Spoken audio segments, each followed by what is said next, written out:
Welcome to another episode of More Than Dice. I'm Gonzo. I'm John. I'm Kathy. On today's episode 136, we're going to be talking about picking a theme for your army. And if you really want to go with a theme for your army, based on what your army is and how you want to plan it out. We've all done this numerous times and had constantly tried to figure out how we want to do it. And if it's going to work or not. Because today I did a bunch of testing, and so I figured that would be a good topic. Plus, we are going to also be talking about the new DC announcements from all their trailers and movies and video games that they came out with the DC Fandom that happened yesterday, I believe? Yesterday. And so we're going to go over some of that stuff because some of it really needs to be talked about. Because there's kind of some shockers in there. Other than that, let's go and get started with our sponsors. We want to thank Muson Minis for hosting our files and putting it out for everybody and making it possible to hear us on every single platform. Also, if you buy anything from Muson Minis, any tokens, sets, whatever, make sure you use the code MORETHANDICE, all one word, and you will get 10% off your order. We want to thank Lynn Stahl from Metalhead Minis for providing a place for us to sell our product. Lynn is gracious and awesome and is hosting all of our products that we sell on her website. If you need it or whatever, just let us know. If you're in chat right now, it'll pop up every so often. She also sells all the Warfare Weekend's dice and pins. Unfortunately, Warfare Weekend had to cancel, so we're trying to make some cash back, and you can buy all the stuff that we had there. We also want to thank Creature Caster for sponsoring us because we're a creature creator, providing awesome miniatures and models for people to play and paint with. And last, of course, not least, Tectonic Craft Studios. Dan the man. I am going to miss that guy so much. I did not get to see him all year because of COVID. And that saddens me a lot because I share a lot in common with that guy. Guys, if you're looking for MDF terrain, and stuff, and you need, especially if you want something custom, he is probably looking for some help on getting that stuff done. So tradition, Kathy, gin and tonic. No. Oh my God! Was it like 2 weeks in a row? I still have rum. I don't drink a whole bottle of rum that fast. You don't? No, surprisingly. No, surprisingly. I'm not John. Oh, that's some shade. Hey, I think I rum up. It's just that bottle of brandy that went bye-byes. Poor peach brandy. Rest in peace. Rest So in peaches. What type of... So rum and just straight rum? Rum and Coke. Rum and Coke. John, what's your drink of choice? I have a screwdriver. No. What you drinking? A screwdriver. Okay. All right. If you want to go there. Since I have to go back to work tomorrow, I decided to go with some good old Maker's Mark. I thought you were going to say water. I was all ready with all the jokes, but you said Maker's Mark, and you know what? I feel you on that, Gonzo. I feel you.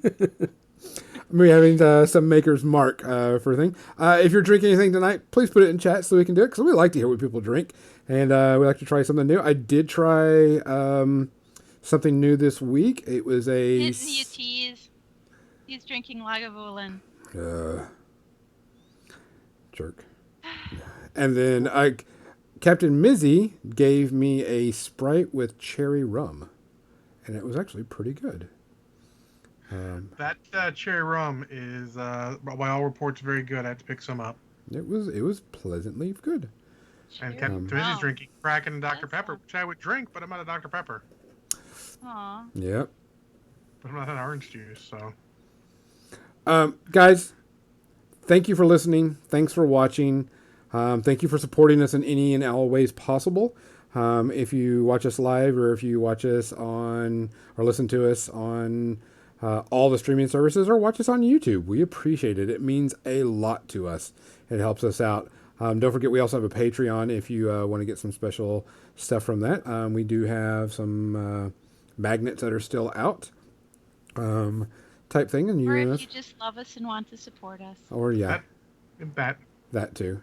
Also, don't forget Kathy streams Tuesday through Friday every day from 3 to 5 p.m. Central. 4 days a week.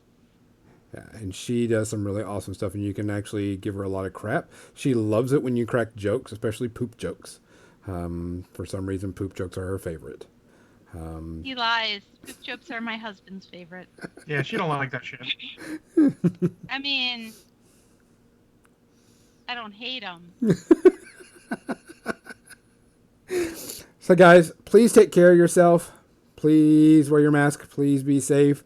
Don't take any unnecessary chances you don't have to. Look out for each other. And, of course, Banyan, thank you. Cheers. Cheers.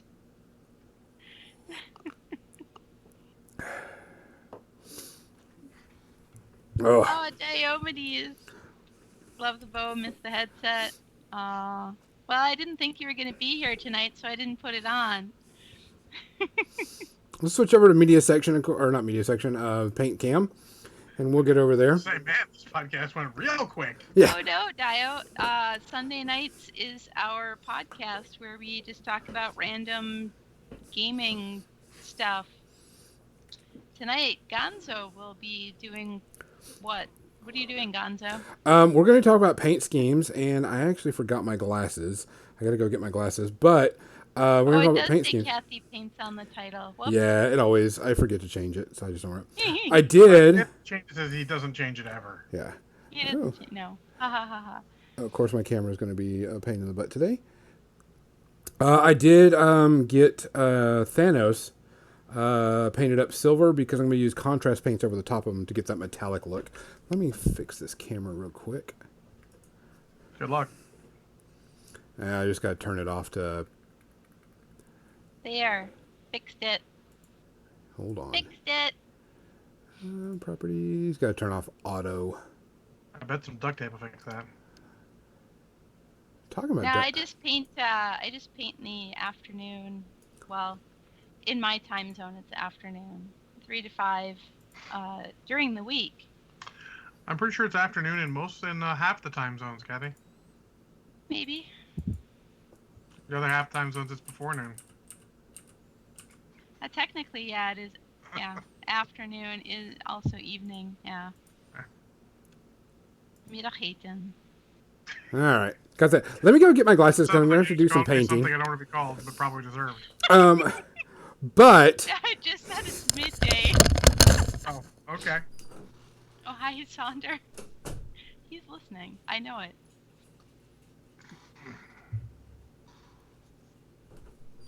And Gonzo's gone. He needs to get his glasses because he's old and needs his glasses, unlike those of us who need our glasses all the time.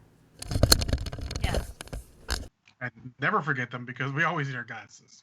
Also, I need my headset when I'm painting, as Dio said, but my headset is within arm's reach right there, always. It's looking at me right now. I mean, mine's right behind me here. Always headsets. I can't paint without this thing anymore, not anything detailed.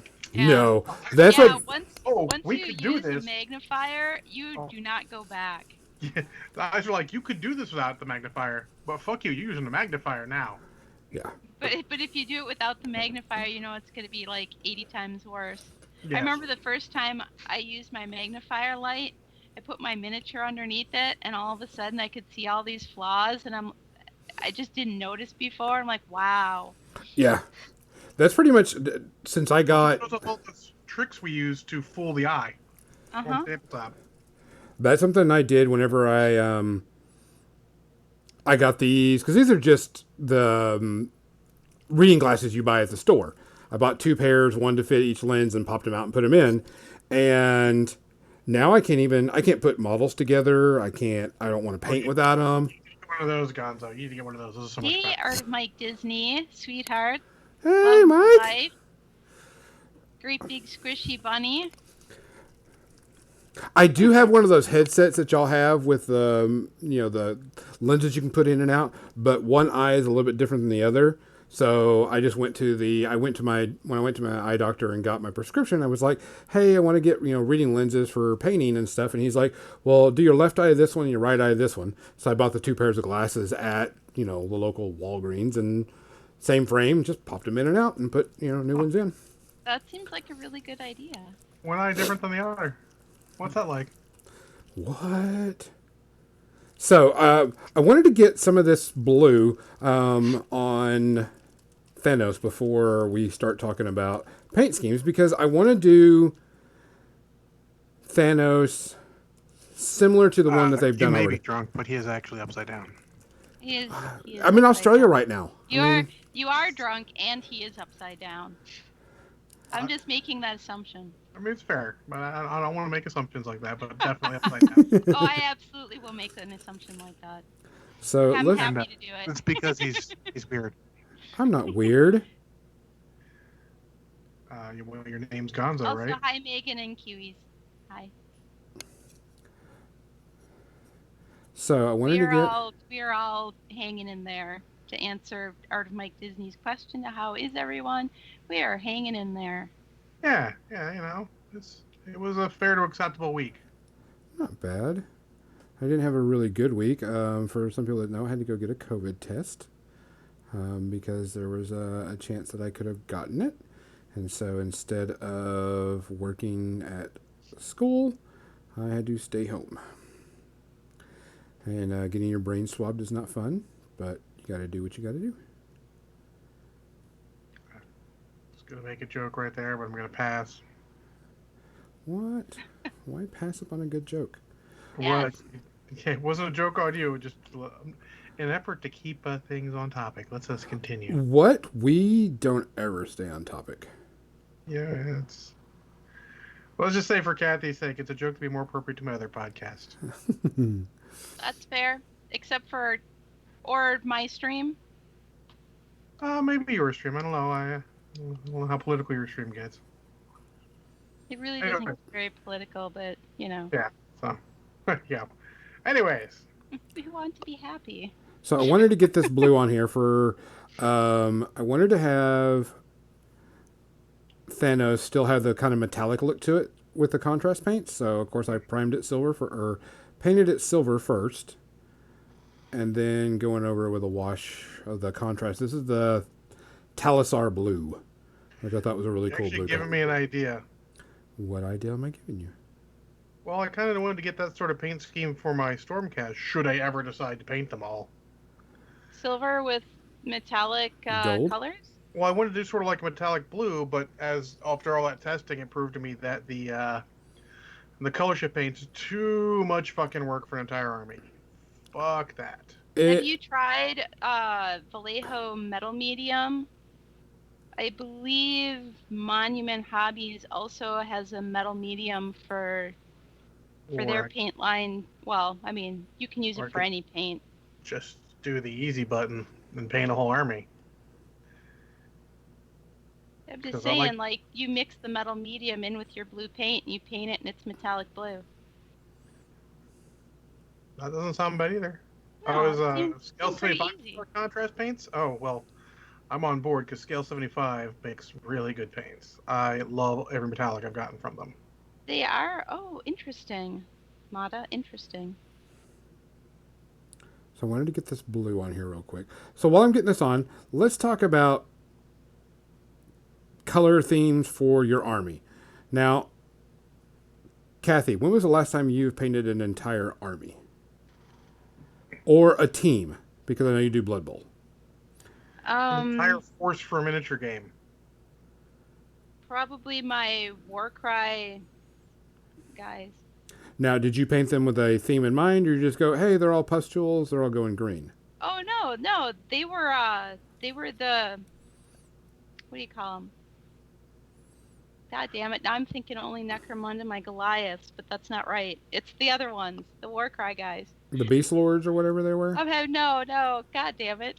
I can't think of it. I don't know. You know what I'm talking about, the boob hammers. Yeah, I know which boob which hammers. one you're talking about, which model you're talking about. I don't know what the name is. Yeah, for whatever reason, my brain just isn't working. So, anyways, yes, I did come up with a color scheme, and I called it Chaos Undecided.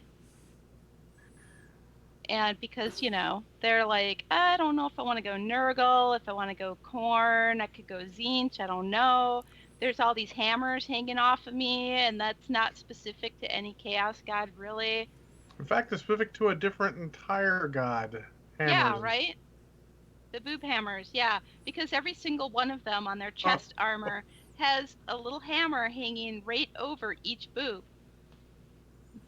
There are some male and some female. The Iron Golems. Thank you, Legionnaires. The Iron Golems. I knew there was a G. Anyways. Definitely a G word. They all have these little hammers that are hanging off, well, in random places all over their armor, but in particular, they all have it hanging off of their boob armor, whether they're male or female. And so that's what we started calling them. Can you get a pair of boob hammers? No, but I want to make a sticker that's a boob hammer so that if we're all at a convention someday again, ever, we could just slap stickers right there. This is already off the rails. Excellent. Hey, it's all about paint schemes. So my Iron Golems paint scheme. Paint schemes? What? Okay. So my Iron Golems paint scheme was, because they're undecided, and I decided they will be half black and half white, right down the middle. So the one half, all the armor is black, the other half, all the armor is white. On their shields, one half of the shield is black, one half is white, and on all their trim is red, because they are kind of leaning a little more towards Corn and the, blood and smashing and skulls. So, yes, I did come up with that scheme ahead of time, and I did have to think about it a lot because I didn't want to paint the scheme just like on the box. I know sometimes I'll get lazy. Sure, I'll paint whatever's on the box. Mm-hmm. I know a lot of people like to do that, and I totally get that. But this time I wanted to come up with something totally different. So there's nothing wrong with painting it like it is in the box. Just in case absolutely, not yeah. There. The power boobies. They're Chaos Undecided. Okay. Lazy box scheme tonight, yes. Lazy box schemes, man. I'm telling you, all my troll bloods that I painted were all box scheme, except I used non-metallic metal where they use metallic, but that was the only difference. Well, so since I started putting together my Necrons, I'm working on the Warriors, so the Warriors are, of course, taking a long time because there's 60 models, and it just takes a while. So I was like, oh, well, I've got to get my airbrush settled, and I got this thing. I'm like, oh, let's figure out a paint scheme for my Necrons. And I wanted to use the contrast paints. I was like, not contrast paints, color shift paints. Because I did my, I'm working on my Warcaster models in color shift. And they're the blue-purple, which has turned out really good. This is going to be what my theme is like for the entire army, which is the cobalt blue from Green Stuff and the Tesseract, whatever, green. The Tesseract Glow as the green, and then the black is Monuments Black, because it's got a really good flat finish, because I can't seal the models. Because it ruins the color shift if you seal the models. So I went with that. And so I was like, what am I going to do with my Necrons? Well, I've got 50 billion color shift paints. And so I was testing it out. And I actually took one model and tested it out 3 different times, reprimed it each time, and I came up with this one. And this one is a kind of a bronze that shifts into a brown, and I didn't care for this too much. Of course, this is all one color. Funny, I actually really like it.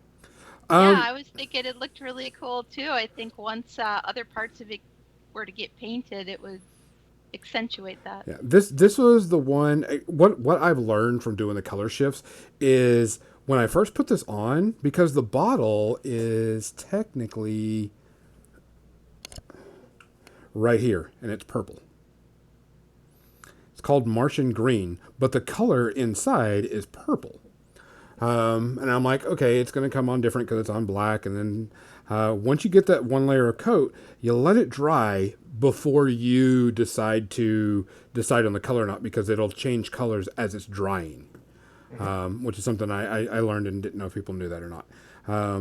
I still like it. I just don't know if I like it as much for what I want to do. Because I want to do, because this kind of is like the theme that they've got going on with the Necrons right now, and I'm like, didn't want to do something different. And so I had this other one, and it was kind of like a seafoam green I looked at, but it came into this look, and it color shifts from silver to green, and it's got a little bit of purple tinge to it, and I was like, that's just kind of cliche. Yeah, it's best way. It's not bad.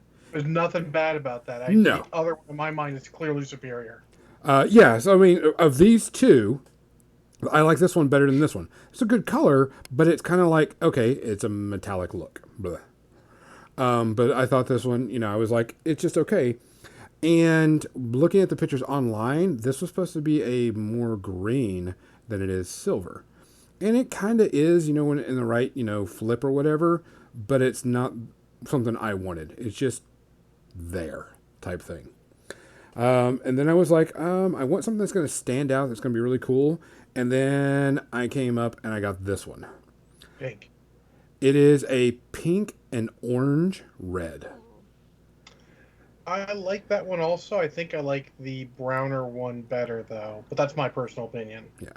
So I like the colors seem closer and they meld better. There's a little bit of color shock in that one, if you will, between the two colors. Yeah, this one when it divots, like in the shoulder, whenever I turn it this way, you can see it's got like a brownish red, and this one it's reverse. This one's kind of like a gold bronze type thing, and this one's like a reddish pink.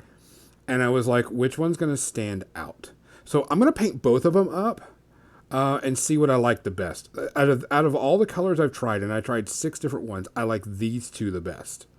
And I'm going to take and I'm going to, use that Tesseract green and all the stuff for its Tesseract and everything just to, get that. And because I really like that glow green. It's really cool. Yeah. Make your decision after you do the green, because let's see how it works with two. In my mind, I know which one I think it'll work better with, but I'm not gonna tell you so you don't favor either one. Yeah, because I'm gonna have to go back and go, put white inside the little things here. Like I'm gonna paint this black, the actual scythe black, and then go in and put white in the thing so it'll, the glow. Yeah, the glowy stuff. But I was gonna take and the only parts that I really want the color shift paint is like the armor plating. Like, of course, the tubes are going to get repainted. The handle's going to get repainted. This thing's up here is going to get repainted. But also like the skeletal parts, the mechanical parts, like right here and right here. I was going to repaint it. That means that you're going to spend a lot of time on those models because you have to be so damn careful. Correct. Because if you slop some paint on, you just messed up color shift. You got to go back. Correct, and I have to retouch up the color shift, which I've done before. I had to do on a couple of other models because I was using the accent black liner, and so I was going to take and like on this fill part, like the ribs. I think this will work really well within it. And so my thing of my army is I like to think of themes and, like my Warcaster, it's a futuristic, that army is like very high tech. So I was like, oh, they're going to have a high tech look to their unit. Their armor is going to be high tech looking and so on and so forth. So I thought, color shift paints were really cool, and that blue and purple works really well. Especially with that green, it looks really, really sweet. So I was like, Okay. Now, with my Necrons, my thought is they're kind of coming from, like a dust planet because I took and got really, really, really small ballasts to put on here to make it like sand. Because the base I want to do is I want to do a desert style theme on the base. So, sand colored type thing. Because I kind of want my ideas that they come from, undead desert planet.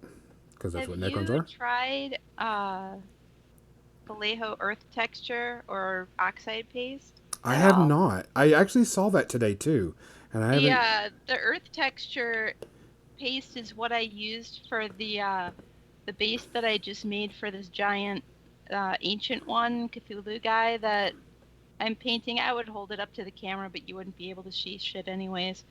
But it does have a nice sandy texture. Yeah, that was one of the. Al Capone, hey, how are you? He says Vallejo Earth texture is a Wapple secret weapon. Well, honestly, those textures, any texture you use, like I was using the pumice for my AdMech bases, and that stuff's like next level, and it's easy to Oh use. yeah, the pumice stuff works really good too. Even the GW stuff, the crackle stuff or Mm-hmm. whatever, I was using They're that like, on my trolls and all, and it helped, take it. It's good next level stuff. yeah, the technical those technical terrain. I don't call them paints, but yeah, those work Yeah. really well. So there's a lot of stuff out there, and so now Gonzo's talking about theme on a very specific level where the whole army is painted the same color because of robots or high-tech army that should all have uniforms. But there is another way to Peace, do a Faztech. theme in your army without that, and that is to just have an underlying color that goes through every model, even though their specific colors might be different. El Capone, I saw that. I saw that picture. He sent it to me. It's amazing. Thank you so much for printing that out. I can't believe it. His best tech gravity does not reverse itself. Gonzo's just weird, so he's upside down. I'm in Gonzo's reverse Australia today. gravity. Jeez, come on. Yeah. What time is it in It's an Australia? honorary Aussie stream.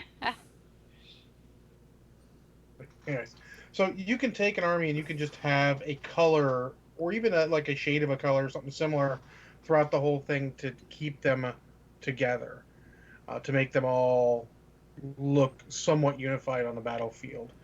My Malifaux models I was painting, all the 10 Thunders, all have a specific color that it's been so long since I painted them, I don't remember what it is. I'm pretty sure it's like the sort of dark scab red through all of them. So they sort of have a color that's matched them together, and they're all. When you put them out, you're like, okay, that looks like a force because they've got this color throughout them. You look from one end to the other, you see that same color. I actually like that especially for a lot of stuff like you're painting rebels. I know, was it Legionnaires? I think was painting rebels, and just having any of those hodgepodge armies. A gang, even Necromunda gang, can go a long That's way by just doing a color throughout them. and I went opposite with my Necromunda gang with my Goliaths. Every single guy is painted entirely different from every other single guy. The only thing similar is their bases. Well, that's another thing you can look at is if you do bases very very similar throughout it, that'll also bring them together.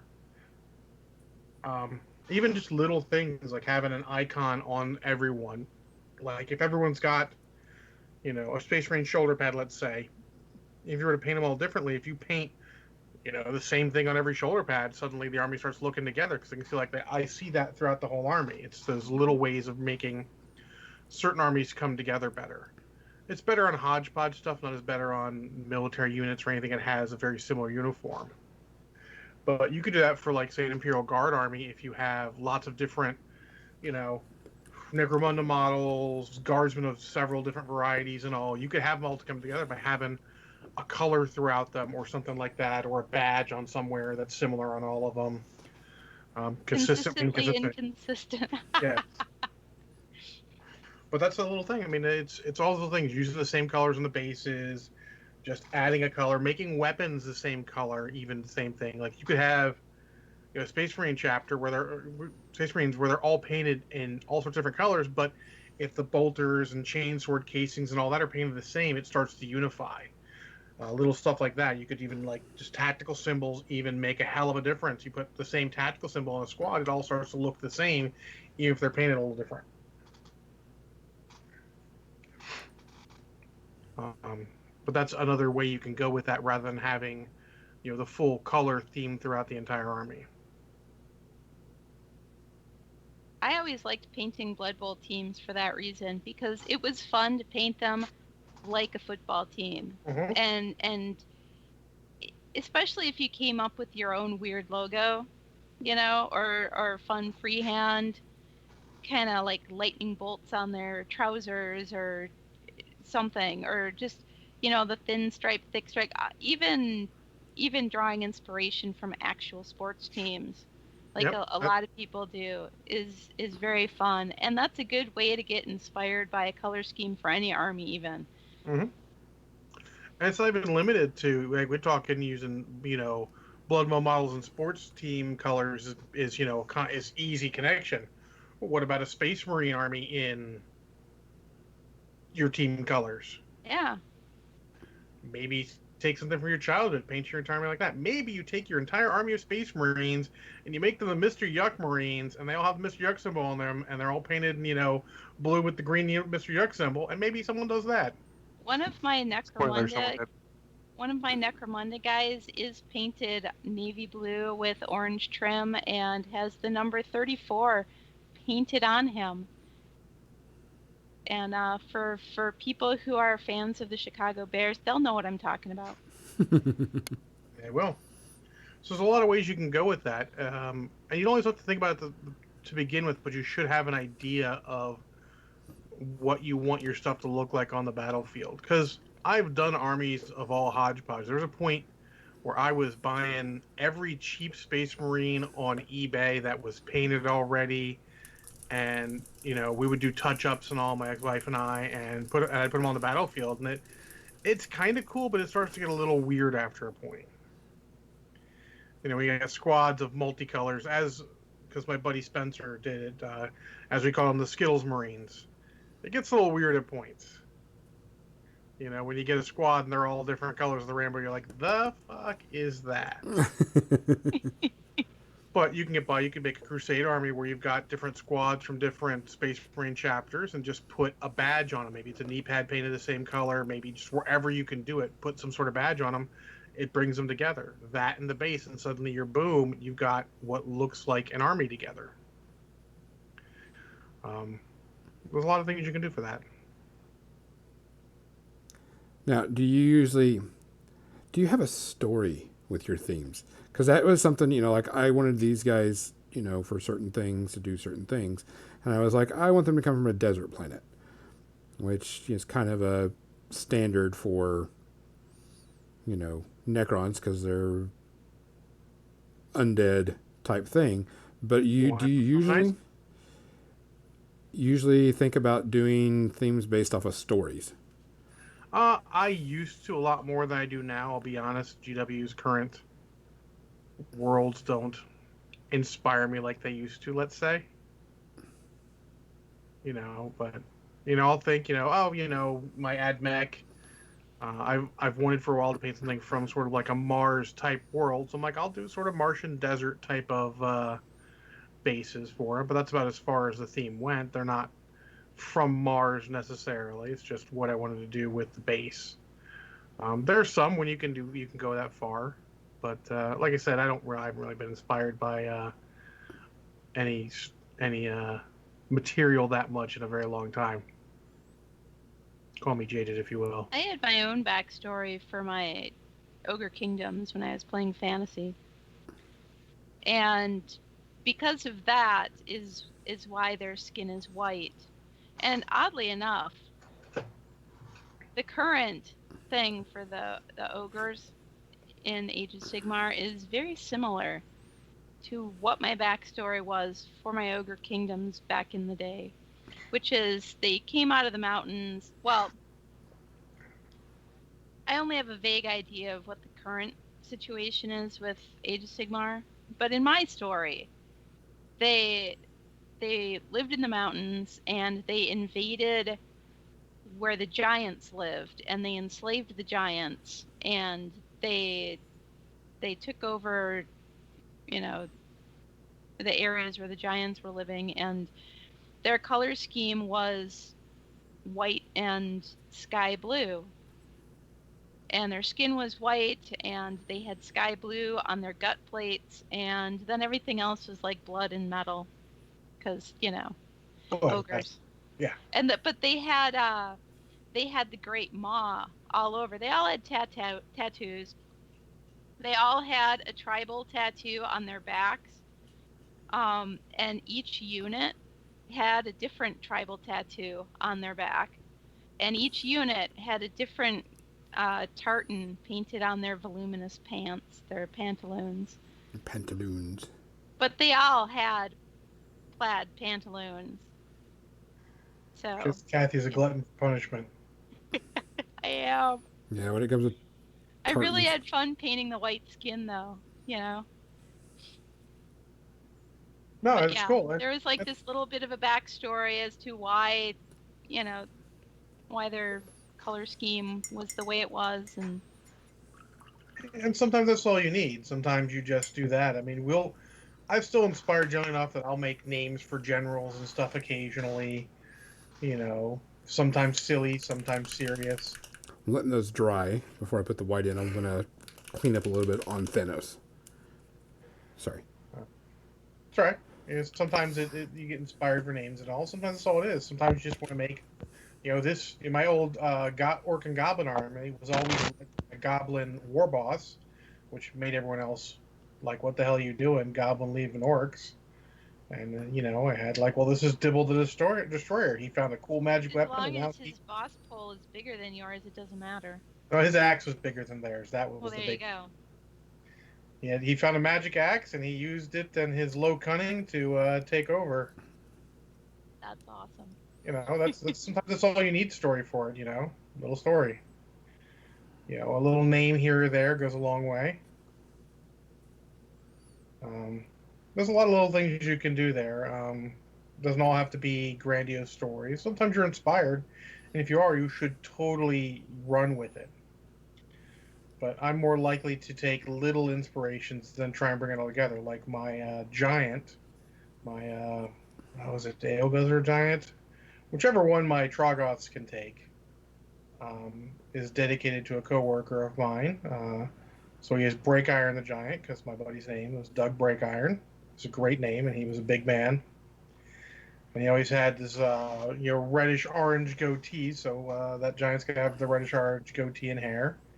And Doug was the one who first made the cow flail for the giant, because someone had sent us a letter, an actual physical letter at Games Workshop, complaining because of the dead dead cow on the giant sprue, and how they can no longer play our games because of our endorsement of cruelty to animals.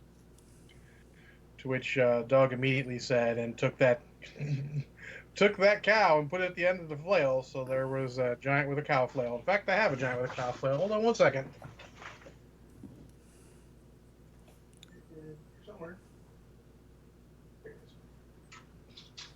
Boom.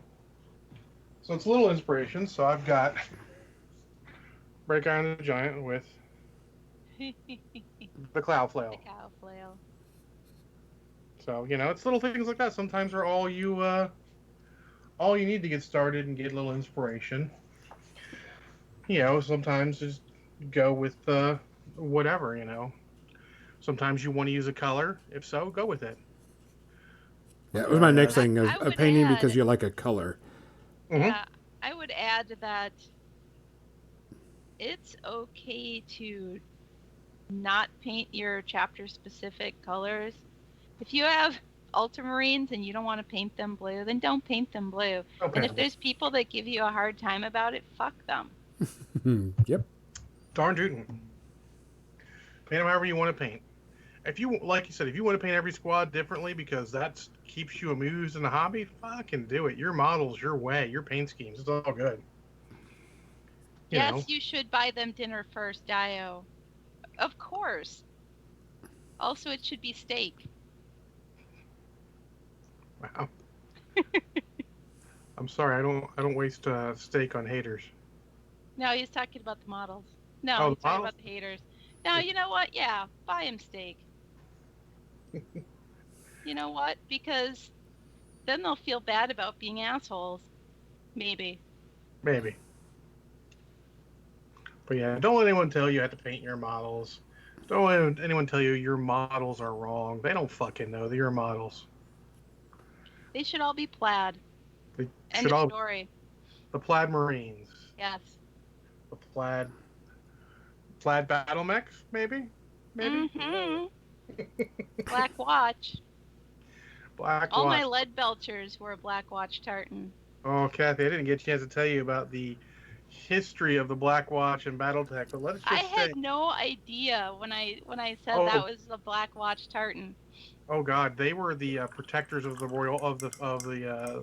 the Cameron family, who was in charge of the Star League. And when Armus the Usurper came, he nuked their barracks, but didn't get them all. There was a company of them who were already out and got their battle mechs, and they held off a force 3 times their size and was beating it so badly, he had to use nuclear weapons on a company 12 battle mechs. That's how badass they were. Al Capone is dropping the Star League era knowledge on us. That's what John is here for. So I knew a little bit about the story, but I learned most of the rest of it. Tex, who is on the Black Pants Legion, which is a YouTube channel, did 2 videos on the fall of the Star League and all that, and they were great. They're long, so like buckle up. But man, the Black Watch in BattleTech, they are fucking badass, and they were still there when General Kerensky made it back to Terra to kick Aramis the Usurper off. The Black Watch was still there, and came out of hiding in their guerrilla battles to help fight. That's how badass the Black Watch are in BattleTech. So, yeah, Al Capone, BattleTech has really, really good lore.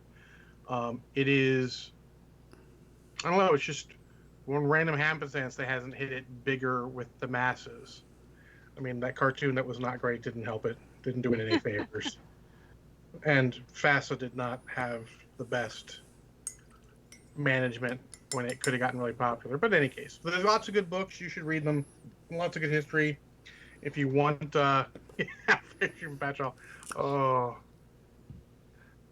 I gotta say, because Bane will get a chuckle. Hippity hoppity, get off our property.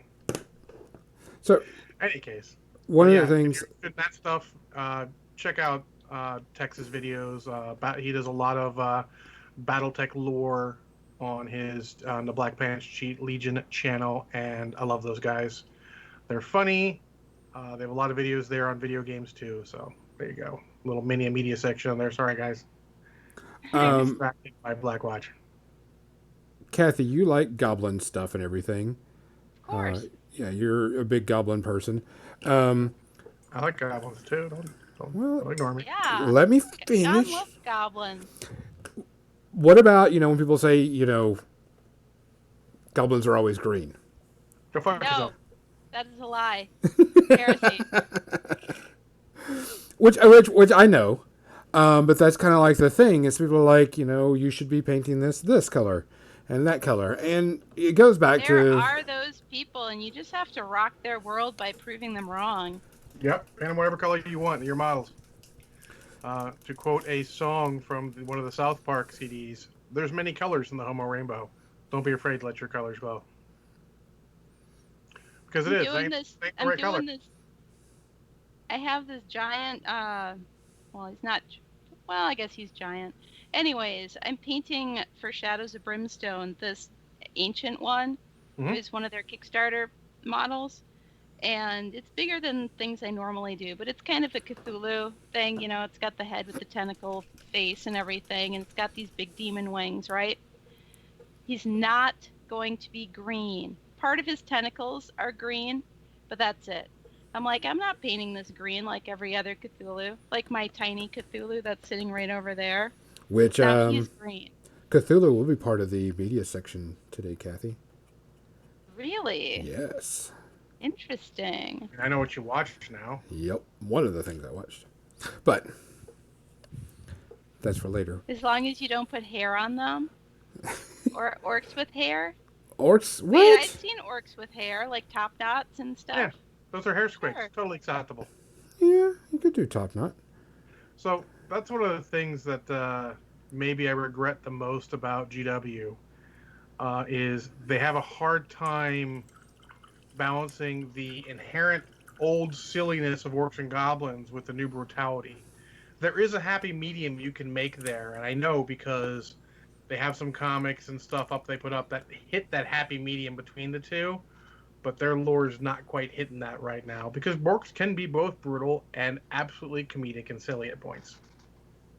And that's when they're at their best. You've got to hit that dichotomy. That's what makes them special rather than orcs. I mean, oryx. They're orcs, for fuck's sake. I remember whenever that's how made them special. If you played orcs, 40k, or even fantasy, it was like, fuck, I'm playing against them. What's going to happen?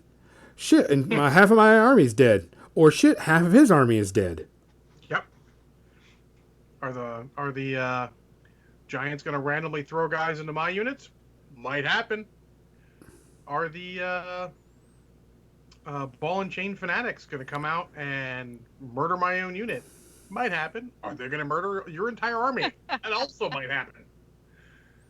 I guess we'll find out, and when it got a little more competitive, people started getting upset about that. I mean, I've had competitive players literally pitch a fit because, whatever my random thing was, I rolled the best thing, and he's like, God damn it, you just crushed me because you rolled that one random number that meant that you just crushed that unit. I had a guy who was playing Skaven, had all these guys, and he's like, I know what I'm going to do to get your fanatics out. My fanatics came out, and they just ran right through his army. Like a lawnmower. Just like boom, boom, boom, boom, boom. Just Skaven dying, I hated those fanatics. break more dudes, and it was amazing. It doesn't always happen. Sometimes sometimes you're like, haha, they're going to stop right in front of my unit. Well, that sucks. But as an orc player, you were used to that. You were like, yep. You knew that either your army is going to do something really, really cool to the enemy or something really, really cool to you. Yep, we paid our points and we took our chances and we liked it. Yeah. Hey, my light.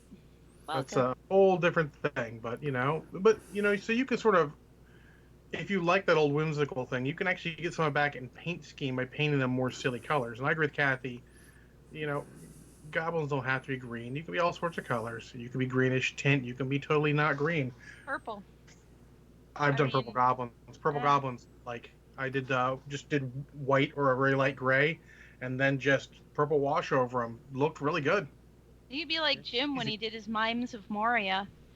The Mimes of Moria. The Mimes of Moria? Themed Blood Bowl team. The Goblin team.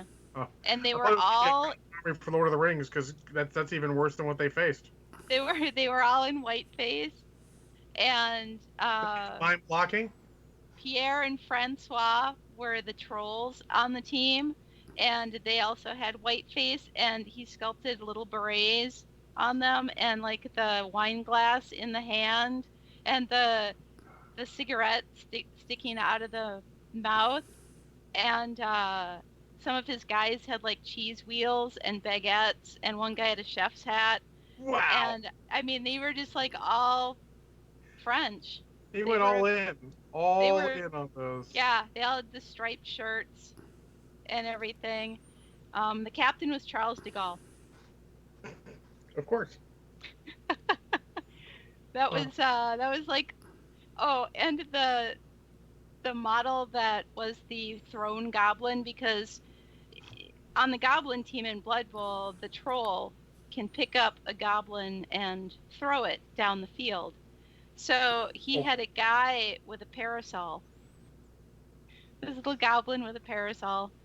And that's the one that indicated the thrown teammate. be but fair, it was. I'm old school enough that I would just hire Morgan Thorg because he was much better at throwing than the Troll. That is true. That is true. But Plus, there's just something Morgan. about having Francois and Pierre out there on the field. I Oh, think yeah. one of them actually had the plus to their agility. Well, honestly, they can give a throwing skill now, so now they can throw more accurately. Let's be honest, you're throwing a goblin, you're hoping for a 6. Where's my 6? You're just. I'm gonna hold up Francois here because Jim just handed him to me, but I don't know if you can see it because I have the tiny camera right now. Hold on. A little bit down. Oh. Down a little bit, Kathy. And... there you go. There you go. Perfect.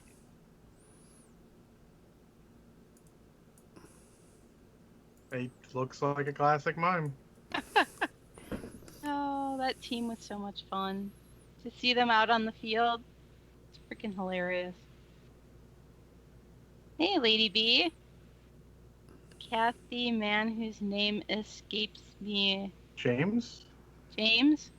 Jim? Is that what we're talking about? John Jacob Jingleheimer Schmid? Oh, Gonzo. Oh, Gonzo.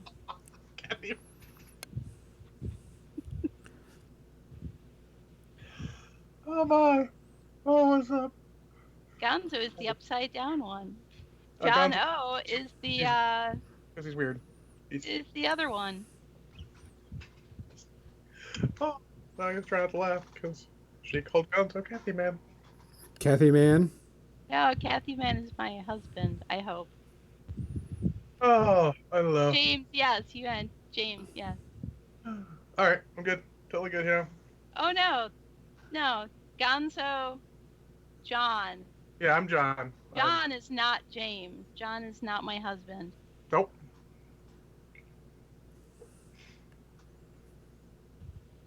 And Gonzo's the upside down one, yes. Oh. Hey, Parm. The wine glass, yes. It's okay. It's all good. It's a mad world. God, that's appropriate. I want to open the window and said I've had enough and I can't take anymore. Oh, any case, there you go. Paint schemes. But yeah, so yeah, the mimes is another perfect example of taking a theme to 11. Look at any themed army from an old Grand Tournament or whatever. You have so much stuff you can do. The guy came with Mars attacks, Marines. There's just so many things you can do. Like, even honestly, look at some of the third-party resin bits. You can make a theme by using some of those. There's ones who have like samurai helmets for Marines. All sorts of crazy stuff you can do there, and that's little stuff like that, little touches like that is enough to make a theme. Heck, if you take your Space Marines and use all the same helmet on them, back when they had multiple helmets, I don't know how much that's available anymore. I can still do it. But you could just put all beaky helmets on your Marines, and you got a theme already. Beaky helmet. Beaky helmet is best helmet. I will die on that hill. I'm not printing you one. Oh, Gonzo, you're more memorable than me, which is fine. Oh, am I memorable? Sure. Yeah, a good Legion is on the hill with me. But yeah, Beaky Helmet is best helmet. But that's the kind of thing. Even if you just have... So they have the Knight Errant armor, which is the Mark 8 armor, which is the big collar and all. If you just put that on all of your models, that's also a theme. There's a lot of little things you can do like that. It's the silliest thing. It's like it's upside down. That's fair. I mean, people at work tell me now that I shave that often that I look like somebody's father, but because apparently with my goatee I look like someone's grandfather. Oh, that's Dennis, and I have ties as old as Dennis, so. You look like someone's dad. That's funny. Yeah. I mean, I guess you could be someone's dad, but still. Look, the best compliment I got was when I shaved, and someone's wife said, "Oh, you shaved. You do not look like a pedophile." I'm like, thanks. Wow. Wow. Great compliment. I mean, sometimes people do that. I mean, sometimes shaving. Backhanded compliment. Yeah. Well, no, it was pure compliment. I don't look like excellent. I did not know the expectation was that I might, but sounds good. Relieved to hear that I'm not. Yes. Oh, It's bad. We've given up on our topic. Now we're just being silly. no, I one more thing. Also remember, just because what you're looking at isn't for the game you're looking at doesn't mean you can't borrow that paint scheme into that. Absolutely. I had so much fun painting the skin of my Trollbuds blue that my whole Orc Blood Bowl team got blue skin as well. So I've got these two Battletech models I painted some time ago and still sitting on my desk. And they're both based off Space Marine color schemes. Just took Space Marine color schemes and applied them to battle mechs. I mean, you can do that. Just borrow liberally, and you can do a theme. Like my whole theme, I'm going to try and paint as many Battletech models as I can, like in Space Marine chapter colors. And in fact, these are both Badab War colors, but that's getting oddly specific. I don't need to go into another lore rant. What? You don't know about... Look, the Badab War? I know a bit. It's actually much more interesting than most of the rest of the large events, but that's just because of the small scale of it. I like to strike off the D and add a SS so it says badass. I don't rant. Yeah, that's right, Captain Mizzy. I don't rant. I never rant. Actually, I rant at work, too. I try not to, but it happens. And anyways. But that's the last thing. Steal color schemes wherever you want, because it works, you know? It doesn't have to be quote-unquote appropriate. If you want to paint your Stormcast as fucking Ultramarines, by all means, paint your Stormcast as Ultramarines. I'm for it. Put Ultra symbols on their fucking shields. It sounds great to me. I would go for that, yeah. I mean, it's good. Just don't let anyone tell you it's wrong. It's not wrong. They're yours. It's all good. It's not wrong. If you're expressing what you want, and sometimes you just want a model. You know, we've been this whole thing talking about theme. Paint your army with no theme if you want. Whatever, however you want your models. If you want each model to look totally individual and different, by all means. Death Guard Stormcat's kind of interesting. There's actually a lot of Space Marine schemes that would look really badass on fantasy models. Badass black. Oh, hey guys, I think I'm done now. I'm 2/3 done my. Just in time for the media section. Which means I probably have the equivalent of 2 screwdrivers. Yeah, Legionnaires, Sigmarines. See, it all comes together. Well, that's what they call them. Yep. I like the idea of Death Guard Stormcast, though. That appeals to me. I do kind of like the Death Guard. Though I do kind of want to do that blue he's painting. It is pretty. Talosar blue, yes. Yeah. Well, I was inspired by a movie I haven't seen yet that I have a picture from on my computer, and that is The Great Wall with Matt Damon, where they have all the people in various colored armors, and the ones in the sort of shiny blue armor. I'm like, that looks really fucking sweet. I would love to do something in that. I'm not painting anything right now, Lady B. Gonzo is painting Thanos from Marvel Crisis Protocol. Hell, I'm fanning myself with a I haven't made anything in a couple days, actually. You've been putting together a bunch of models, though. Cleaning models. I painted yesterday for a few hours. Oh, no. I finished the Daily Bugle, and I'm like, I'm going to put some models together as a treat, because that took me forever. So, Mo's Magic, that is actually silver, and then he used the contrast blue. Does it start with a T? Talosar blue. Yep, starts with a T. Talosar blue. Okay, over silver primer. Was that the Badger silver primer, or did you use silver paint? It's just silver paint. It's the silver paint from Army Painter. Okay. Just I primed it black and then airbrushed silver over it, so I'd get a nice clean coat of it and get it done quickly. And then just because when you use contrast paints, over, metallic paints, it gives you the colored metallic look, which is really, really cool for Thanos. I might also try the medium or the mixing thing that Kathy suggested. Vallejo, what is it? Metallic medium? Yes, the Vallejo metallic medium. Or metal medium. I can't be too drunk. I remembered it. It's called metal medium. And you just mix that in with whatever color paint you want to look metallic. It does have a little bit of white pigment in it, so it will make the color of paint a little bit lighter, too. Oh. So a quick one before we go into all of our media section. Lady B wants to know how you make Army Painter paints work, because there's horror stories. I can start. Actually, I use a handful of Army Painter paints, and they're actually fine. There's nothing wrong with any of the ones I've ever had. You need to really, really shake them up, though. That's the one thing that, especially when you first get them, really, really, really shake those things up. Because when I bought, it was at DEFCON 2 years ago, they were doing a sale of Army Painter, and it was like all their colors for really, really cheap. And of course, when I got them, they were not mixed at all. They were really cheap because they had been sitting around forever somewhere. Yeah. They might separate quicker than Vallejo, but most of my Vallejo need a hell of a shake a lot of times too. Yeah. Oh yeah. In fact, I think most of my paints do. Actually, honestly, those contrast paints probably need it.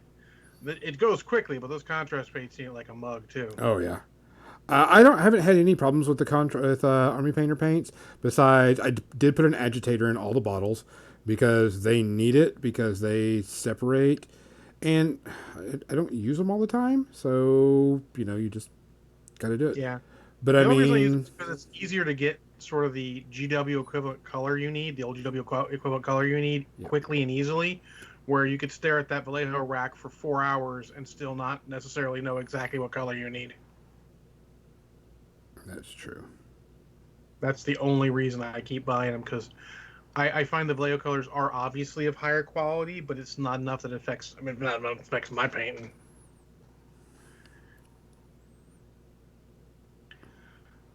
So yeah. Most if you have arthritis that makes the bottles fly across the room when you manually shake it, use a paint shaker. Oh yeah. Honestly, I used to make fun of people for paint shaker, but I've had some bottles that were just so bad I can't really argue with it anymore. I usually will take because I have a paint shaker also, and if I know I'm going to be using certain colors, like I'll paint up with whatever color I'm using that's already shaken up, and then just put that color on the shaker and then go with it, type thing. So I mean, and I think it cost me like $10 for the paint shaker too. So I mean, it wasn't like it was crazy expensive. So I got a quick question final question for you, Gonzo, before we go to the media section for real this time. Okay. Are you going to paint the Infinity Gauntlet a different color than the rest of it gold? No, I'm gonna leave it gold, but I'm gonna darken it with. There's different tones of those, different shades. You can paint it a different gold without. Yeah, I'm gonna take it. I'm gonna wash it. I'll wash it so it gets a little bit darker color than the rest. Mm-hmm. And then of course the gems. I'm gonna repaint over the gems with a silver, and then do the contrast on the gems. So, Al Capone, if you're having trouble with the contrast paints, use an agitator. I just buy those stainless steel ball bearings in bulk and just throw them in whenever paint's being problematic in any way, shape, or form. Can hear have an agitator. You'll shake. I'll make you shake. Shake, rattle, and roll. Not even going to see Clue. Boom. Whoa! Almost lost my balance. All right, for everybody that's new, welcome to the media section. Today we have about 85,000 things to go over. Not really. Not like last week. You had like 1,000 all by yourself. I did. You did. I did have a bunch. And I didn't even get through 2 of them, but I didn't care for them because they were just... But I have a total of technically 3 things. I have one super quick one, and then ones I'm going to comment on with you, Gonzo, and maybe Kathy if she saw them too, but I don't think she did. Let's go over... I got 2 small things, and then that. Okay. One's a callback to last weekend. Let's go over the DC Fandom stuff real quick. Okay. And get that. Kathy, if you've watched or saw anything, just jump on in. So the DC Fandom was yesterday, and they showed a bunch of trailers for the new movies. The I guess final trailer for Wonder Woman came out, Wonder Woman 84, and showed Cheetah in her full form, which was really cool. Still want to see it. Nothing that really threw me off. Because I didn't feel like the CGI was great. Yeah, It could have been just the shots we saw them in. It wasn't like terrible. No. But it reminds me of the early Justice League shots where you looked at Cyborg and you were like, "That's not good." But then you saw the final movie and you were like, "Oh, that's fine." Yeah, I'm still looking for it. Nothing has turned me off on it. Then they did Suicide Squad, and pretty much just talked about the huge cast of characters they've got for it this time. Yes, huge cast. I mean, it's like I'm looking forward to it, but I'm one of the few who very much enjoyed the original movie.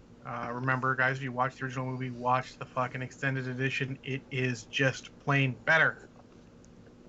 I'm still like, I want to see a trailer. I'm waiting. I want to see a trailer.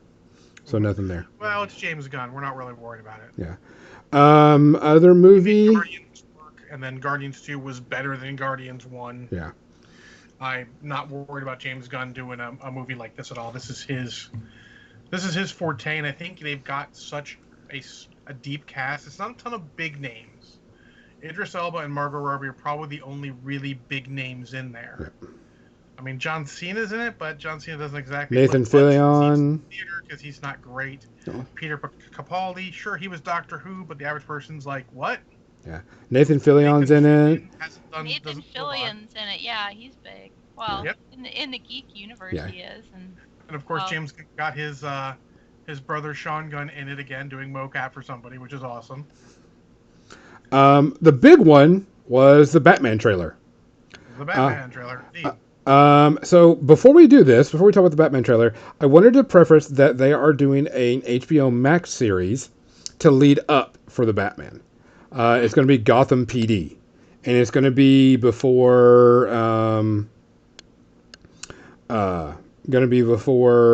Batman dons the uniform, pretty much, and before Commissioner Gordon. And it's going to be told from the eyes of a corrupt GCPD. And from one police officer. So sort of like Gotham, the TV show, but it's going to be on HBO Max, which I thought was interesting because now we get to see the build up to the Batman. So I'm kind of looking forward to it. If it's on HBO, we get to see boobies. Might get to see boobies. But the Batman trailer dropped, and I'm not hating it. I'm not hating it. The people shitting on Robert Pattinson's acting is the same people who shit on all the actors who had one bad movie or one small bad series when they were fucking young, and then just keep shitting on it. Like Channing Tatum, he had some movies when he was early in, and he wasn't great, but these people learn how to act. It's not like you jump out and are amazing, except in rare cases. Yeah. I mean, I liked it. I like the look. It is very dark and gritty. They did say that all of these new DC movies coming out, not, the Justice League, Snyder thing, is actually the multiverse of Batman's, the multiverse of whatever coming out. So. Yeah. It's we don't know what we're fucking doing, so we're just going to throw shit at the wall, and as soon as something sticks, we're going to run with that as our main universe. Because they're still doing the Flash movie with Ezra Miller reprising the Flash with a much more Barry Allen standard costume, which is cool. Yep. That was announced also. I did like Ezra Miller. He was a bright part of the Justice League. Yep. The Batman trailer looks good. They keep talking about all sorts of things. They talk about Ben Affleck coming back to play Batman in the Flash movie. They talk about having Michael Keaton to play a Batman in the Flash movie. All of that's interesting. You bring back Michael Keaton, I'm in. Michael Keaton. I'm so in. He's great for old Batman. Like if you could convince them to do a Batman Beyond movie and get Michael Keaton as Bruce Wayne, fuck yeah. Also another little thing, Lady B mentioned, of course, that Gotham Knights and then Suicide Squad, Kill the Justice League are the games they previewed. Yep. I'm not playing a lot of. This is going to sound really stupid with what I say later. Not playing a lot of video games. Not playing a lot of different different video games. I am looking forward to the Gotham Knights because you get to play Red Hood, Robin, Nightwing, and Batwoman. That's a very interesting, good concept. How they do it, we'll see. Supposedly you play the stories of each one, but I think what makes this game even cooler is it's got a 2-player co-op, which I think is something that's needed in games. Co-ops, yeah. Co-ops really, really need to happen, and I'm really looking forward to and going, hey, so-and-so, come and join me, and we're going to go work on so-and-so's storyline. And because they showed that you actually work together in a team, and at one point, Batwoman and Robin are attacking thing, and she throws someone at Robin, and Robin beats the shit out of them. How they do it and everything, well, it's still, we got till next year. So, I'm looking forward to it. It looks cool. I think it could be a really fun game. It's going to be out on the PS5, so it's going to definitely have, next-gen graphics. So there's zero chance of me playing it. There was close to zero already. That makes it absolutely zero. Yeah. Something we did need to mention in the Batman movie, there is Oswald Cobblepot, so we're going to have Penguin. Of course, Riddler was through the whole thing. Riddler is obviously it, and people make the joke of it has the most COVID, release date time at the end, where it's question mark 0 question mark 1. Oh, yeah. They mean 2021, but you're right. Yeah. Yes. Because they did have to stop production of it and then start back up. Yeah, this has stopped everything. Honestly, think about the backlog of movies they have because they've spent so much money on movies. This is a slight tangent. They spent so much money on these movies, they don't want to release them direct to video because they're not sure it's going to work. Correct. They're not sure they're going to make their money back. That's why when they're talking about releasing, what was it, Mulan? Yep. They're talking about people paying $20 to see it. People are like, that's too much. I'm like, it's your whole family. It's forever. Yeah. It's not like you just watch it once. It's forever. They just have to make their money back. They got so much invested. This could break the entire studio thing if this doesn't go. If this doesn't do well, then we're not going to get movies direct to video unless we're not going to get many of them because it's not going to be worth it for them.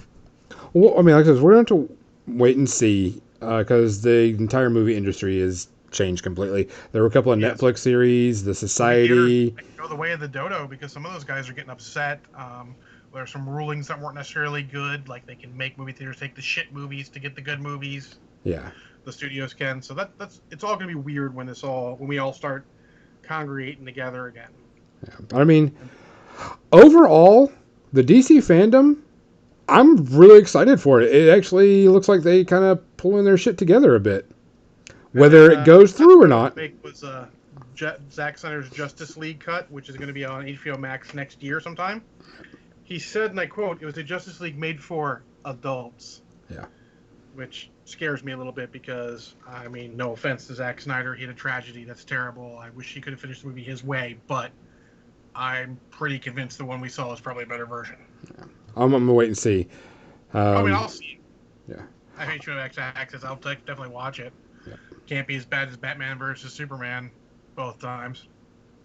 That song was really good for that trailer. Mm-hmm. It really fit. I thought the Batman trailer was well done. I actually really liked the style of the Suicide Squad teaser too. Yep. Just look at all these people who are going to be in here. They're going to be killing people all over the place in this movie. I hope they do. That's some D and E list DC villains in that shit. Uh-huh. Yeah. What was the one? Polka Dot Man? Polka Dot Man. Yeah, he's C-list. Been around. Well, he dead. Don't you worry, he dead. But that'll be the cool thing is seeing who lives and who doesn't and see what they do. You can tell a much more interesting story because you actually have to worry, are they going to die? Yeah. Harley Quinn's not going to die. No. Which, speaking about that... Not die. But aside from those two, I think pretty much everyone else, even Rick Flag, their ass in danger. Well, going off the whole DC, because I didn't even know the fandom was happening, Birds of Prey was free on HBO Max this week. Or probably last week or whatever. And it came on and it was there, so You mean the Harley Quinn movie? Yeah. And that's one of my complaints. Sorry, you say Birds of Prey, and I think of the old TV series. I'm like, they had that on there? I had that on DVD. I like that series. Birds of Prey, Emancipation of Harley Quinn, blah blah blah. So I watched it. It was better than I thought it was going to be. I still didn't think it was great. I will tell you the one thing that I did think was amazing in it was the action and fight scene choreography. That was done really, really well. Some of the best they've had. Yes. There's a couple scenes and a couple other movies that match it, but nothing is consistently as good as that movie. Yeah, they had the fight scenes with Harley and the action and the spinning and the flipping and all that stuff. Excellent. I thoroughly enjoyed it. Content was kind of meh. Yeah, the story, the way it was done, all this other stuff was just pretty much a meh. It was, I mean, it gets me as a 2 space herpes instead of a 3, a 2.5 to 3 based on standard. Personal opinion, I find it to be a less rewatchable movie than Suicide Squad. But again, I like Suicide Squad more than the average person, so take that for what you will. I wasn't disappointed because didn't go in there with good expectations. But like I said, action wise, really cool fight scenes. Stories, there were shitty expectations. So. Story, this movie was a shitty story. Yeah. But other than that, so I gave it 2 to 2.5 space herpes. Other than that, it's free if you got HBO or HBO Max. Go watch it. I'm with Kathy on this. I'm reserving all of my judgment on Robert Pattinson for the Batman. But what I saw in the trailer, I was happy with. Yeah. Kathy, what do you have for review? So I watched 2 movies. I watched Classic Bond, and I watched a movie that I found on Netflix, and I had absolutely never heard of it before, and had no idea what to expect with it. Were you shocked I heard of it? I'm shocked you heard of it. Well, I'm not really shocked because you've heard of every movie, it seems like. Not every movie. No, they reviewed it on one of the podcasts I used to listen to, so. That's funny. I remember it. So that movie was called Safety Not Guaranteed. And unlike John, I don't remember the actors and all the salient I don't remember the actors. I don't then. But when you review a movie, you write that stuff down and everything, and I should probably do that, but I don't. It's my space. I don't really write it down, unfortunately. Yeah. But anyways, so Safety Not Guaranteed. All I saw in the little synopsis on Netflix was something about journalists answering somebody's ad about time travel. Yep, that is the main thing I remember about the movie. And that's why I was like, well, I mean, that could be interesting. So, yeah. And I'm not doing anything tonight, so let's see what that's about. And I liked it. I enjoyed it. It was a bit more of a sort of rom-com sort of thing than a time travel sort of thing. Yeah, I think I remember correctly. It was less about the time travel. That was more of the plot framework. But the ending pleased me. Good. The ending of it pleased me after,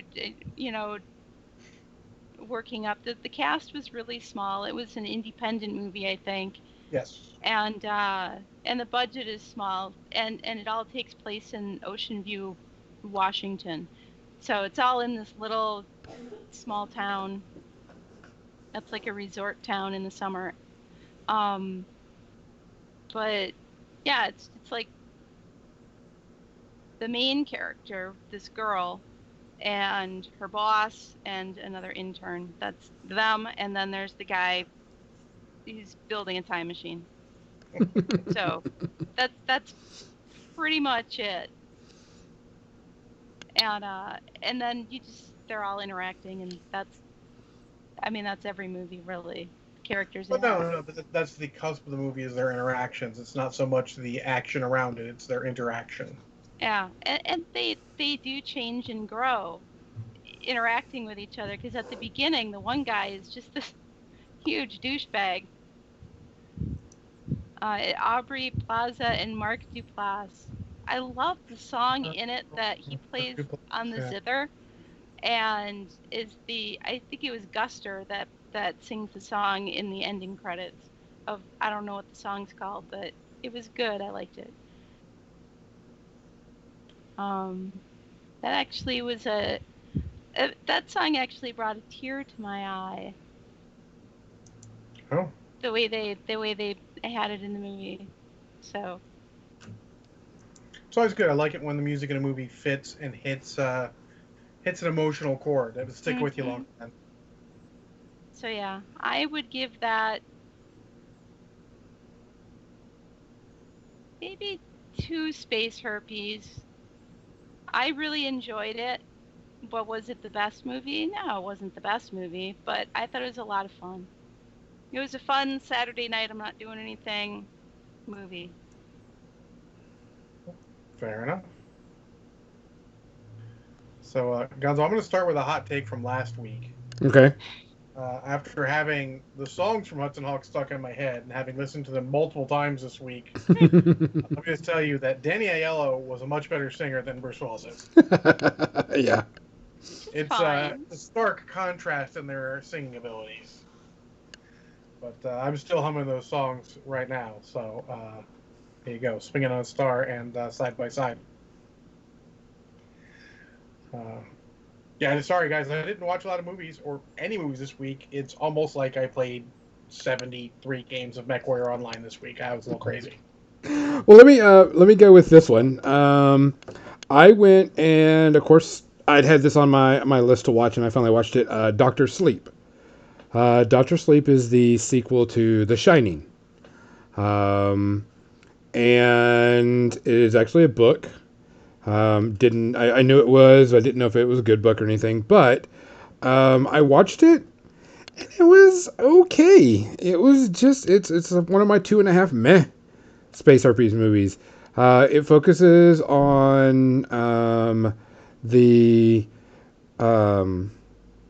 life of the kid Danny after he's grown up, becomes an alcoholic, has a lot of problems, and then things start happening and spooky things start happening in the world.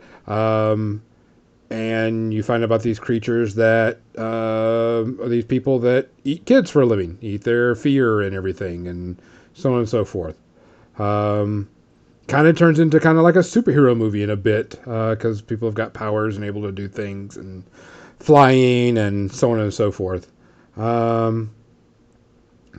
It was just okay. I wasn't. There was a lot of, pokes and jabs and nods and tip of the hats to the original movie, and so it kind of felt like they were trying a little too hard.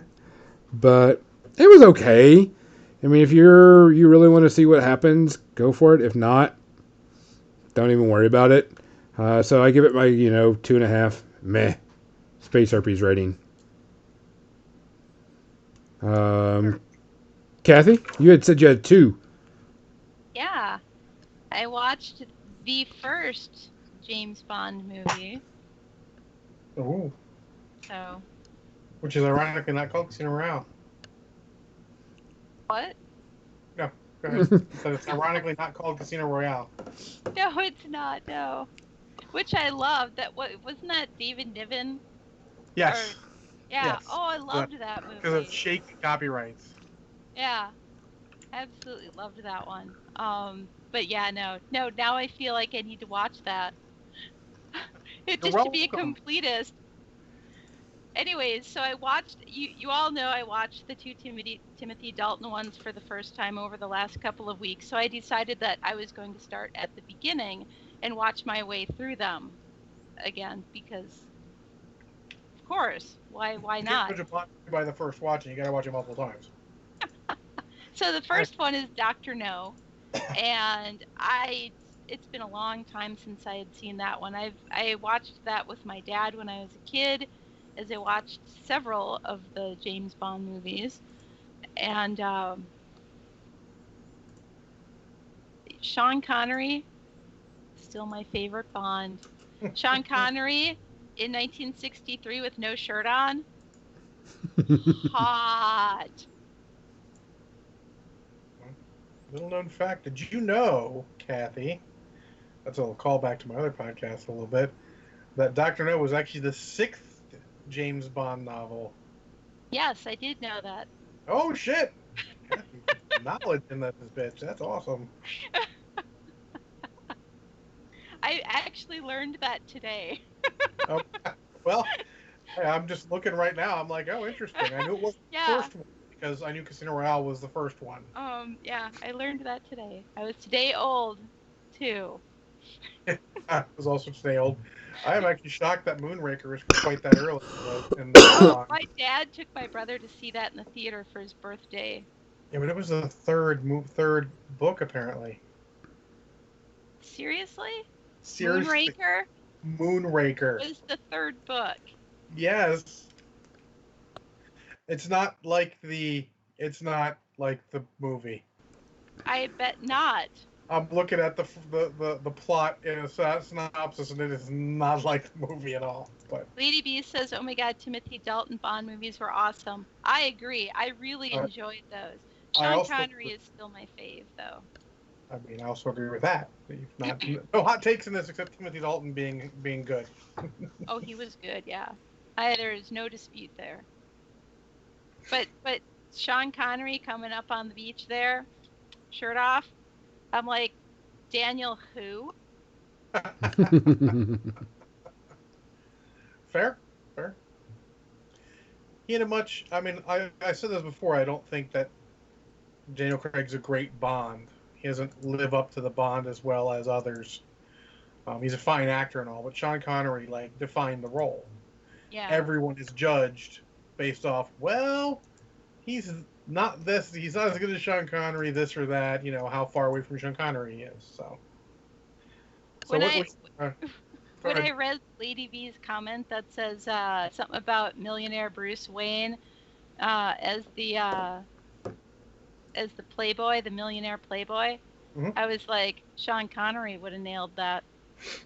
Absolutely. Sean Connery would have made a great Batman. Mm-hmm. I mean, he's no Adam West, but still, close. Right. I watched a clip today of the old Batman series where the bad guys demanded that Bruce Wayne fork up the money for the whatever, and Batman deliver it. So Commissioner Gordon's like, "Oh, I'll call Batman. Chief O'Hara uses a regular phone and call Bruce Wayne." So literally, we'll just put the phones together. So do the stupid phone thing, and you got Adam West having a conversation as both those characters themselves. It's fucking great. It's great. That's awesome. Oh, sorry. Proceed.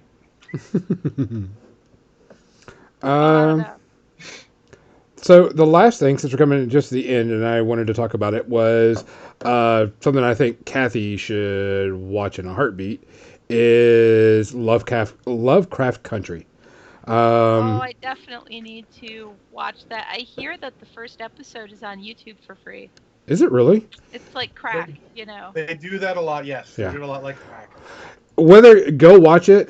It is amazing. It is based off of the book, of course, Lovecraft Country, and the first part of it is pretty much the first few minutes of it is a guy dreaming, and so it's this wild Cthulhu stuff and aliens and all this stuff going on, and an amazing baseball bat.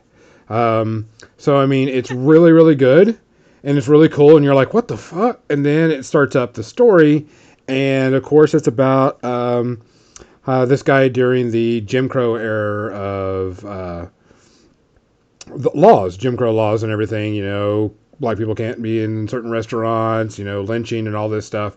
And then it just goes, here's this storyline, fuck you, and goes wild.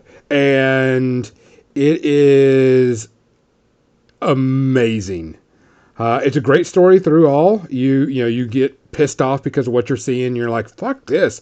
That guy, and then when the story hits, and of course, Lovecraftian stuff starts happening, you're just like, yes, fuck, yeah. And then, of course, the episode ends, and you're like, what more? I want more now. It's really good. I can't wait to see the next episode, which is tonight. And as soon as I get done here and loading everything up, I'm going to go watch it. I give it 0 space herpes at this point in time for their initial episodes. Definitely got me hooked to watch it. I can't wait to see everything that goes around. Yeah, it is HBO Max, and if it's on YouTube, guys, go watch it. If it's free, or if you got HBO Max, go watch it. It is amazing. Watch it if it could convince you to get whatever you need to watch it normally. Otherwise, if you're not going to buy HBO Max, whatever, don't, because you don't want to be stuck going, I can't see the next episode. But I really, really liked it. It was really good, really fun, good story. Didn't feel like it drug on. And then it hits the oh shit button pretty good and hits it hard. I want to see what's going on. I want to see what's happening. So I'm pretty happy with it. Everybody I've seen it really likes it. So other than that, John, did you have anything you wanted to add before we end for the night?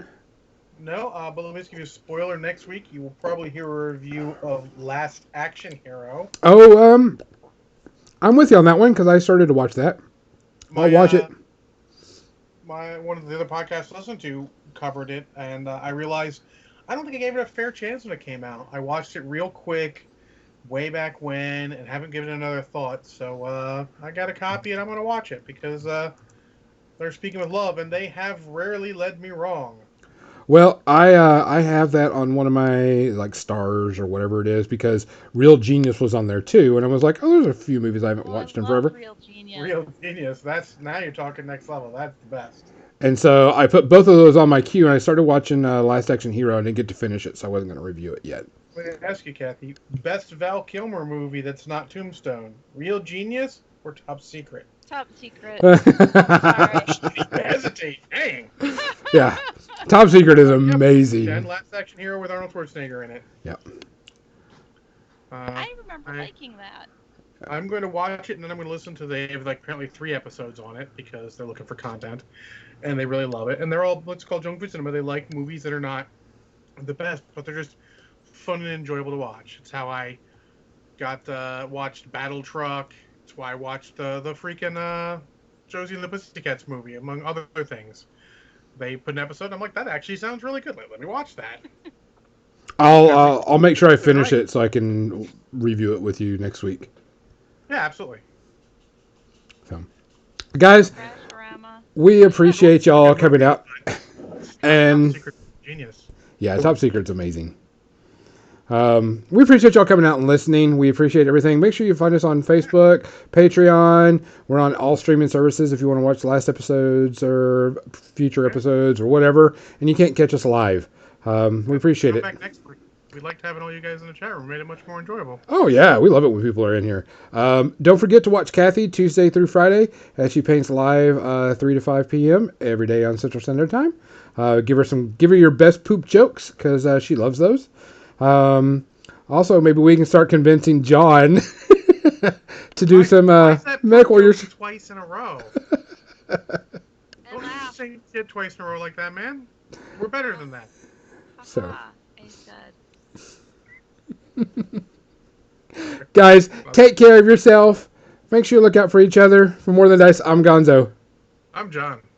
I'm Kathy. Good night. That's how you derail Gonzo from telling everyone to try and get us to stream Mech Warrior online for everybody. I think you should stream some Mech Warrior, John. Come on, man. Come on, John. Stream some Mech Warrior for everybody. I need to get another screen up there, and it ain't working right now. Hey, Banion, give him another screen.